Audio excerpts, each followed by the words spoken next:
Hello guys and welcome to unique study point. आज की इस वीडियो में हम जानेंगे जो हमारा डीएलएड सेकेंड सेमेस्टर में है प्रारंभिक शिक्षा के नवीन प्रयास की जो सेकेंड यूनिट है। फर्स्ट यूनिट आपकी कंप्लीट हो चुकी है। जिस किसी ने नहीं देखा है वो प्लेलिस्ट में जाकर के देख सकता है। ठीक है, आपको सारे वीडियो वहाँ पे मिल जाएंगे। तो जो सेकेंड यूनिट में जो फर्स्ट टॉपिक है कि प्रारंभिक शिक्षा के संदर्भ में गठित आयोग एवं समितियाँ कौन कौन सी हैं, आज हम उनके बारे में जानेंगे। तो चलिए जानते हैं कौन कौन से समितियाँ आई थी, कौन कौन से आज्ञा पत्र आए थे, कौन कौन से विवरण पत्र कौन कौन से राइटर ने दिया था, सबके अलग अलग हैं। ठीक है, सबसे पहले जानते हैं कि ईस्ट इंडिया कंपनी के भारत आगमन का जो मुख्य उद्देश्य था वह व्यापार और धर्म प्रचार करना था। ठीक है, क्या था? व्यापार करना और धर्म प्रचार करना। लेकिन धीरे धीरे देश के पर्याप्त भूभाग के शासन की बागडोर कंपनी के हाथ में आने लगी और उसकी सत्ता में राजनीतिक रूप धारण कर लिया। जो ईस्ट इंडिया कंपनी के भारत आगमन का जो रीज़न था, जो सबसे मेन जो पर्पस था उनका, क्या करना? व्यापार करना था और अपने धर्म का प्रचार प्रसार करना था। लेकिन जब वो भारत में आके रहने लगे, यहाँ की भूभाग से काफ़ी परिचित हो गए, तो यहाँ के शासन की बारे में सोचने लगे कि हम यहाँ के शासन की बागडोर हमें मिल जाती है, तो हम यहाँ मतलब जो राजनीतिक रीज़न था वो भी एक्सेप्ट करना चाहते थे।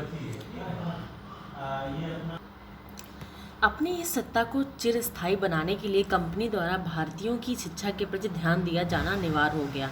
उनको लगा कि हम भारत के तभी इफेक्टिव बना सकते हैं जब हम यहाँ के भारतीयों के लोगों के शिक्षा के प्रति ध्यान दें। और उन्होंने क्या किया? शिक्षा को इम्पोर्टेंट बनाने के लिए उनकी जो शिक्षण विधि थी उस पर ध्यान देना चालू कर दिया। यहीं से ईस्ट इंडिया कंपनी की भारतीय शिक्षा का आरंभ होता है। क्या होता है? यहीं से जो ईस्ट इंडिया कंपनी की जो भारतीय शिक्षा का आरंभ होता है, क्योंकि उन्होंने सोचा कि हम अपना राजनीतिक रूप धारण करने के लिए हमें यहाँ की भारतीयों की शिक्षा व्यवस्था को अच्छा करना होगा। बिना शिक्षा व्यवस्था के यहाँ के लोगों को हम अट्रैक्टिव या इफेक्टिव नहीं बना सकते हैं अपने नेचर को। ठीक है, तो उन्होंने सबसे पहले क्या, 1781 में कलकत्ता मदरसा तथा 1791 में बनारस संस्कृत कॉलेज की स्थापना की। कब की? 1781 में कलकत्ता मदरसा की। इसकी स्थापना किसने की थी? वॉरेन हेस्टिंग ने की थी। तथा 1791 में बनारस संस्कृत कॉलेज की स्थापना की। 1800 में फोर्ट विलियम कॉलेज की स्थापना की। उस टाइम जब स्थापना की थी गवर्नर कौन था? लॉर्ड वेलेस्ली थे वहाँ के। ठीक है, 1818 में पूना संस्कृत कॉलेज की स्थापना की। ठीक, अब जानते हैं 1813 का आज्ञा पत्र क्या था। ईस्ट इंडिया कंपनी के आज्ञा पत्र का प्रत्येक 20 वर्ष के पश्चात ब्रिटिश पार्लियामेंट द्वारा पुनरावर्तन किया जाता था। यानी कि जो भी आज्ञा पत्र बनता था या तैयार किया जाता था वो ब्रिटिश पार्लियामेंट के द्वारा हर 20 साल के बाद क्या चेंजमेंट, कुछ पुनः परिवर्तन किया, दोबारा बदला जाता था, आप कह सकते हो।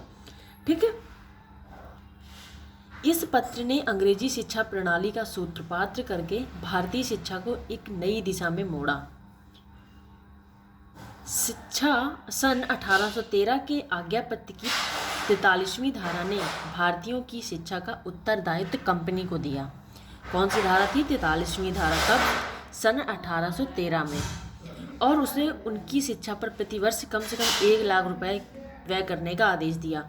43वीं जो धारा थी उसमें भारतीयों की शिक्षा पर कंपनी ने जोर दिया कि उसमें कम से कम आप हर एक साल आपको 1 लाख रुपए व्यय करने हैं, आपको ये आदेश दिया।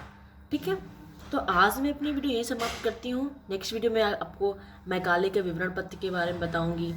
ठीक है, आपने इस चैनल को सब्सक्राइब नहीं किया तो प्लीज़ सब्सक्राइब कर दीजिए। Thank you so much for watching this video. Thank you so much.